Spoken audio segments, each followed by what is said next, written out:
You've had it how long now? So when I turned 40, I got it. So Okay. that was 2012. They gave me the title for it, and it was a big deal because my mom gives me the title in a box, and it's the old New Jersey title, like the square one, like that. Okay. And the keys, and said it's time for you to take this. She knew I was going to be able to see this to completion if she handed it to me. Welcome to the latest episode of the Guys with Their Rides podcast. I'm Rudy Samsel, the co-founder of GuysWithRides.com, the only dealer-free community and marketplace for classic car enthusiasts like you and me. We're in Franklin Lakes, New Jersey today at Garden State Window Tinting, so I want to give a shout-out to them for letting us host it. Good friend of mine, Brian Tanis. Brian Tanis, the owner of that. And I'm here with Shawn Stewart, the owner of this beautiful 1968 AMX. Army veteran? Yep, military police. So Army veteran, thank you for your service. Thank you. And entrepreneur. Yep. And the owner of this Day 2 modified 68 AMX that he was brought home from the hospital as a newborn in. Thank you for joining. Thank you for agreeing to do this. It's a great way to say it, because I say it. Hey, I came home from the hospital in this car. That could mean anything. I could have been 15 years old and got hit in the head by somebody. They picked me up in this car. He has a newborn. Yeah. I don't know if you want to tell your age or not. We'll get into that in a minute. But 51. 51, okay. Yeah. 51 years ago, you were brought home in this car, and you have it to this day. This car was my mother's car. And I came home from the hospital as a baby, as a newborn in this car. This is my first ride. Wow. Yeah. Okay, we'll get into that in a minute. I think I know the answer already, but how did you get into classic cars? My father was a gearhead very early. I'm probably 15 years old when he started, and watching him, he ran a lot of different auto body shops over the years, and he was a really talented painter. And over the years, just, our other daily was a 67 Chevelle wagon that we got driven around in. So if I wasn't crammed in the back of the AMX as a little kid sitting on the hump, because there's no rear seat, as you know. Rear seat, so no baby seat or anything. No baby seat. There were no child seats. There was the arm. The arm. Yeah. Somebody's gonna stop short. The arm came out. I still do that to my son to this day. I'm like, we don't need it. We don't need the arm anymore on that side. The original airbag. How did the old saying go? A mom's arm defies all physics. Yeah. So talk us through who bought the car first and how it ended up in your hands. So my Uncle Frank, my mother's sister's husband, bought the car brand new. He got it from AMC, Borough AMC in Prospect Park, New Jersey. He ordered it new. He ordered it as a Go-Pack car, non-air conditioned car, which is fine. So the Go-Pack was... It was a 390 car. It's the 390. You got the 390. You got... I believe it was a 353 rear. I might be wrong. And I got 373s now, so I don't remember what was stock in it. Mm-hmm. But it was four-wheel disc. It was the race stripe. There were a few other little details. Heavy-duty suspension. The springs were rated differently. Front disc. Front disc, okay. I'm confusing all my cars now. Yeah, no, front disc was a big deal then, because cars that non-optioned came with drum brakes in the front. Yeah. Which is like... So how many of these were made? 1968, there was 6,725, I believe. Okay. And a little over 2,000 of them were automatic 390s, maybe like 2,200 or something like that. Interesting, the vast majority. Low production. What made your uncle buy the car in the first place, that he wanted this for? He was a Ford guy, big-time Ford guy. Big block Galaxy guy. And when news of this car hit, in his eye, it was, I could get something that can definitely go head-to-head with a Corvette, and obviously much sportier than a Galaxy. Sure. Originally marketed as a two-seat, the only other two-seat car produced at that time in America besides the Corvette. So he wanted that. And knowing that you got a 390 cubic inch motor, at that time loaded with torque, big thing for him. So he went for it. He had the car for a few years. And he was in an accident, and insurance wanted to total the car. It was T-boned. My father, being a body man, they wanted it, so he got it. And my father went right to work on it. So it was T-boned. Your father took it over. Father took it over and started doing all the repairs on it. And back then, these were the days of automotive body technology was just, it was a lot of lead fill. It was a lot of slide hammer back then. And you had real steel to work with. This stuff wasn't lean on it and it bends. And he would work on it at night. And my mom was due. This was destined to be then my mother's car. I think my father wanted it because he actually sold his Corvette. He has a 62 Corvette that was a illegal street race car, but a street race car. And he sold the car to buy our first house. So we had a roof overhead. So this became Mom's car. And I think my father he wanted something still. And this was it. I respect that. And it was a good move. So, the car was not finished at the time. And then I come along in that April, and this was the first car I was ever in, which is crazy. And so your mother literally held you in the passenger seat as you came home from the hospital. Yep, which now you'd go to jail for. Yeah, exactly. Among other things. I was trying to do the restoration to get it done to do the same thing with my son, and my former wife was not happy about that idea at all. As you'd imagine. And the car's a little more radical than it was then, too. Sure, so. Right. So the car started out red with red guts? Yeah, okay. Red Matador, red interior, red everything. And then your dad changed it. My father, being the perfectionist body man he was super talented with his hands, like a God-given born with hand talent for painting cars, perfectionist on body panels and stuff. Wow. And he painted everything black to showcase work, and it was Makes sense. Time totally. And this car black was sharp. Yeah. He even changed the interior color to tan. So everything, when I got into it, I'm like, oh my God, I forgot it's tan. So did he keep some of the original red components, or were you stuck trying to resource everything? I had to resource or dye everything. I mean, this is a very hard car to restore. I can imagine. Yeah, it's not parts availability is crazy. I always say I could have done 2 Camaros for the cost to do this. I believe it. Wow. Yeah, people don't realize how. No, you literally can build a '69 Camaro now.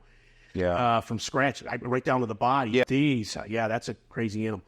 So he had it for how long, and then when did you get it and start working on it? So Mom and Dad had it from early '73, maybe very late '72. They had it from that time, and the car got painted after I was born. The car was painted black. It looked beautiful. Mom drove us to school.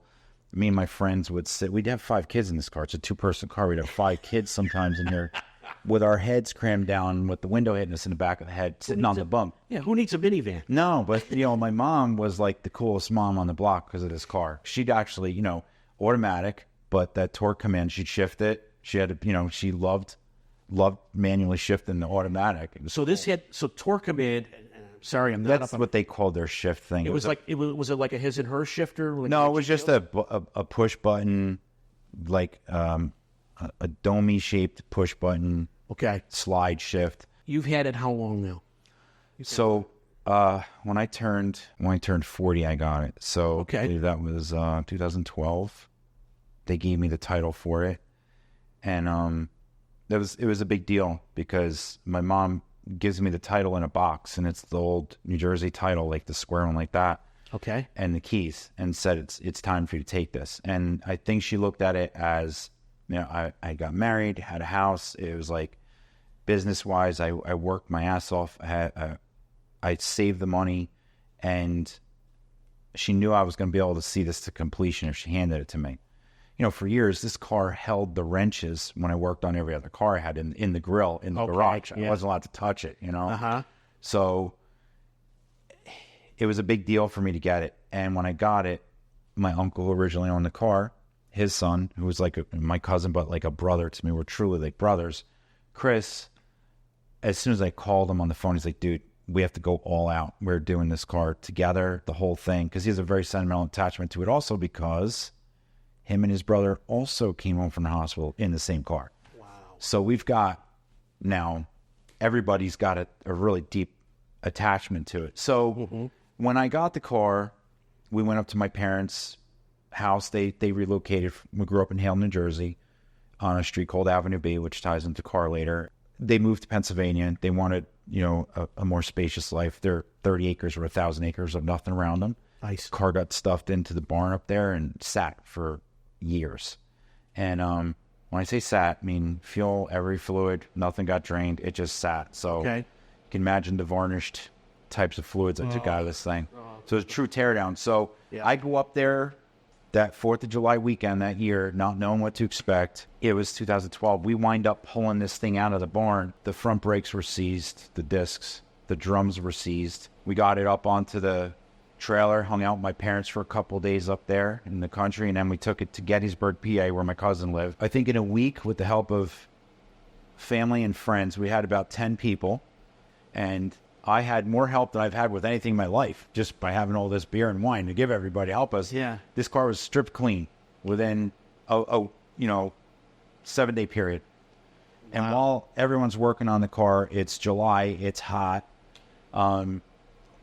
There's just so many memories flashing back so fast. And while we're tearing this car down, I'm on the phone and I'm on eBay trying to make contacts in the AMC world to get parts going.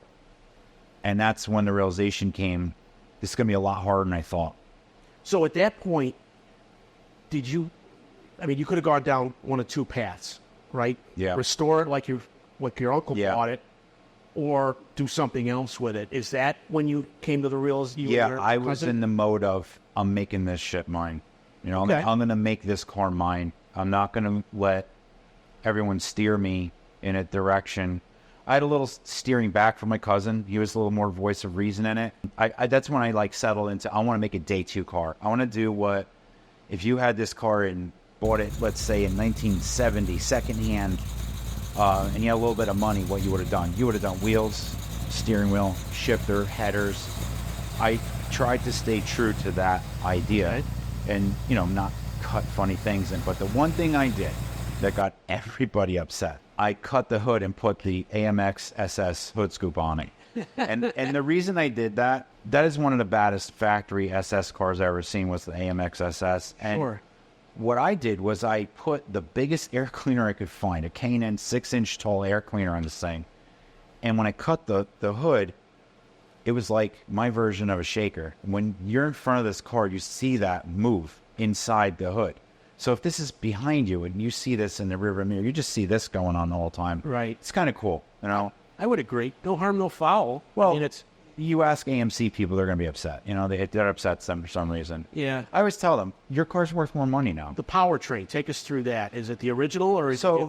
I think what we have left from the original is the block and the heads. That's it. Okay. There's, all right. There's so really technically it's a numbers matching block. Well, interesting. AMC has no such thing as numbers matching. AMC corporate never kept track of these cars, and the only number you have, the 290 block to the 401 block, they're all the same. They're all the same size. There's no such thing as a big block. You'll hear people say, "Oh, I got big block AMC." No, if it's an AMC V8 from '68 to whenever Chrysler took over, and they're still going into Jeeps. The 360s were all this block. But the 390, it's stamped, it's cast in, actually. It's not stamped, it's cast outward. 390.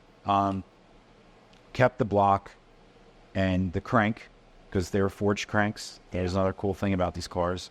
Four or two bolt main, you remember? Yeah. It's a 2-bolt main. Even when you hear it start, you know it's a very low cam. Okay. But it's a full roller setup. Roller rockers, roller cam, roller lifters. This thing winds up pretty quick. He did the heads, poured and polished. Edelbrock RPM intake. Okay. An event Holly Avenger 770. Did some cool stuff.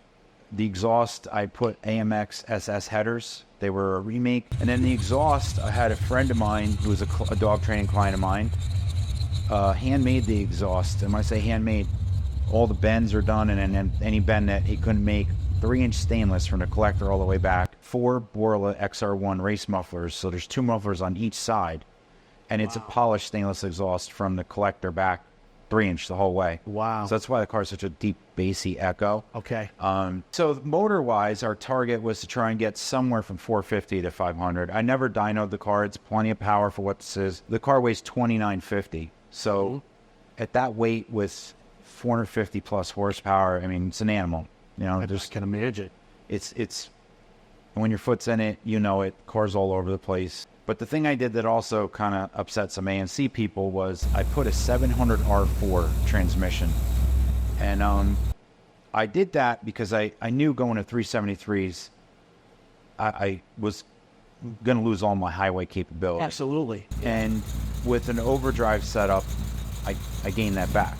Yeah. What I didn't realize was with 3500 stall converter matched to that cam, that overdrive's a tricky situation. I mean, I'm manually flicking the button on. I mean, it's cool to drive it, but one of my not too distant future things to do, my cousin Chris, is put either a 5 or 6 speed manual in this car. Okay, so you're going to go the Tremec route. Yeah, we're going to go Tremec route. I think that's the way to go. Make the car manual. The car will be more alive. It'll be more controllable. And I think as a driver's car, the car actually handles pretty well for what it is. So I think putting a manual back will help me out. But the 700R4 was adapter plate. Had to cut trans tunnel a little bit to make it fit, but it all fit really nice. And then I really wanted a Hurst shifter in the worst way, and Hurst didn't make anything for the 704 that would fit this. So I wound up with a B&M shifter, but I got a nice Hurst knob on there. But it'll all be gone soon, so I'll put 6 speed in there. Every component under this car, I powder coated.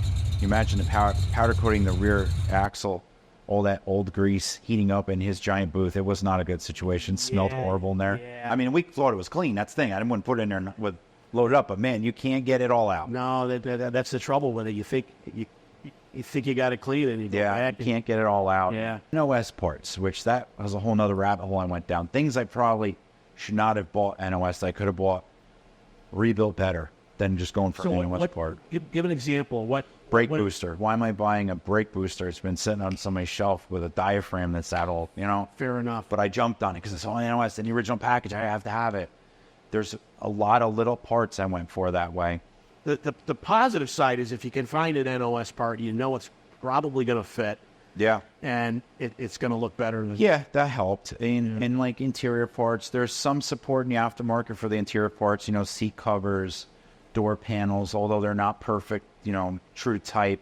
Like I think mine had like a little wood panel, and they don't produce that on these when they reproduce them and stuff. All right. I think wheels were settled. This is the third set of wheels have been on this car. We had Mickey Thompson Pro Lights for a while. Those are rare wheels. These are actually Raiders that Rich Conklin custom made for me. The bars are shaved. And the cool thing about these wheels is these Raiders were on the original AMX prototype car, the show car. That was the prototype.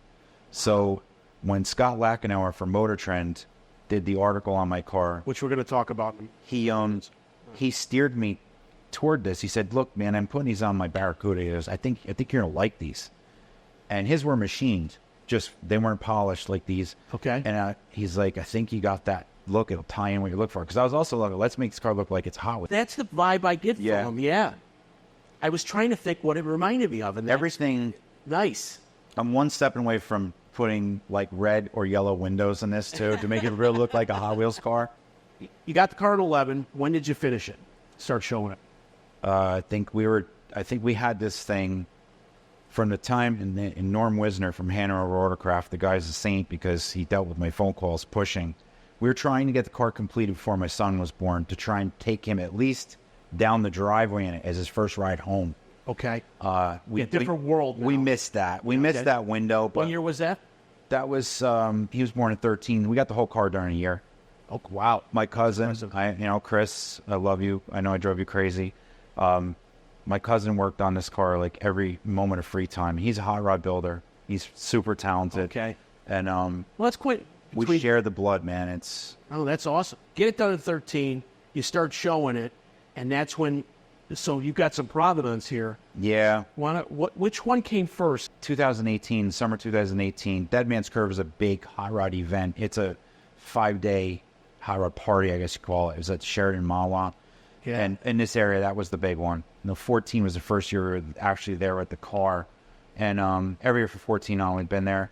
And so I'm at the show, and the last day, a friend of mine, Mike Hickey, who's another hot rodder, he's a Dead Man's Curve club member, comes up to me and goes, "Dude, you're getting an award, so stick around." And Dead Man's Curve is not a trophy show. but they give out about 5 different trophy awards. And Dennis Gage, actually, this was one of the celebrity picks that he picked. And that was huge for me. I mean, that was like a huge pick-me-up. It was huge. It gives, I give all that credit back to Norm Wisner and my cousin Chris Muscarell, because they had helped so much to get the car where it was. And it was like a big bump. I love that. And then the next summer. So this is 2019. 2019. Okay. Scott Lackenauer from Hot Rod, who's Motor Trend and Hot Rod's photographer, he had hit me up when he first saw the car, and he said, man, because he asked, are you an original owner? And I don't know how he thought to ask that, because he just saw me drive by him. It was a shouting thing through the window. Was that at Dead Man's Curve? It was at Dead Man's Curve years before. And he said, when you are ready, let me know. Because I had not, when the car won the award at Dead Man's, I had no interior in the top. There was nothing going on. I didn't finish the car yet. And you still won the award. Wow. Still won the award. That's impressive. Well, remember I said the windows always fell down? Yeah. I used to pin them so no one could stick their head in and look anyway. So that was helping me at the time, So that was a huge help at the time. He wrote an amazing story. And it was a 4-page article. We got the cover of... it was Muscle Car Review. It was one of the last picture of it. Yeah, one of the last print editions of this magazine, actually. Super shout out to Scott Lackenauer. I mean, he really hooked me up. And that was a huge tribute to the story of the car. That, enough about cars. So you're a dog trainer. How did you get into dog training? And well, I should say this. Now, we met, you have a pretty business. Cool. Yeah, we have a business, and Guys with Rides. We met at Montclair University here in North Jersey because we were having students do their MBA capstone on our respective businesses, and that's how we met. We saw the things, and as my presentation was going on, I said, "Hey, I actually have a classic car," and the rest is history. Here we are. Yeah, I was so interested in. I was like, "Let's talk cars and let's leave here," because that was boring me being there. But you got into. So you're military police, so I'm guessing maybe canine training so there? It was weird. No, I started before that. Okay. I had a really difficult German Shepherd. It prompted me to seek help, and I went everywhere I couldn't find help, and I found help with a woman that is only about 2 miles from where we sit right now. And I wanted to be a cop. I just wanted to go into the law enforcement world. I always thought, helping people was my path. Oh, okay. And, I wanted to be one of the good guys. Realizing sometimes I'm the bad guy too, but I wanted to be the good guy, Yeah. Only the bad guy when it comes to car stuff, Most wrong with that. Any cop that's into cars is a bad guy when he's not wearing, when he's not booty. So, but I followed it, and this woman, she was herself a police officer, and she sat me down one day, and she's like, "You need to consider this as a career path, not as just to fix this dog." And I'm like, "Oh, I'm gonna be a cop. What's she talking about?" And I think I went home and I thought about it, and I thought about how much I really loved what I was doing. And I have a different, you get a lot of people that get in the animal industry because they don't want to deal with people. Well, being in this helped me become a better communicator, and I actually realized I enjoy the people part of it more than being with dogs alone. Yeah. Like I have my own dogs. I don't need to be with other people's dogs. Sure. So when I work with clients, I work one-on-one. Well, so what's interesting though is that from the company perspective now, I love the story because you came up as an entrepreneur. You saw a problem that you were dealing with the dogs every day. So you've come up with a product. Why don't you talk through that real quick? So as far as the product we have patent on, my business partner Rebecca is also my girlfriend. Full disclosure. Soon to be fiance at some point, right? Good. So you're now on record for that. Yeah. So. Yeah. So she was a client, and she had a really problematic dog, and she worked with me very closely for over a year. She came up with a solution. She came to me with it, and I've had a lot of people come to me with different product ideas, and I've been burned in some of these by helping people. Yeah. And I declined her for, it was almost 2 years I declined helping her out with this. And then one day, I just said, I can't stand, she's annoying me with this. And I went to prove that it wouldn't work. And instead, I figured out a way to make it really work. And we put our heads together and came up with a way to have, she's a 51% owner, 49. And came up with a way to make it work, and I taught her how to do some of the mechanical stuff, and she's better at me than it now. We assemble our own prototypes, so save money there. The product's name is? The Day Lead. The Day Lead, okay. Day Lead, and it's a hands-free walking belt that promotes a heel position, which out of 850 patents, U.S. patents on the market for different things that have been filed, nothing ever produced the heel position hands-free.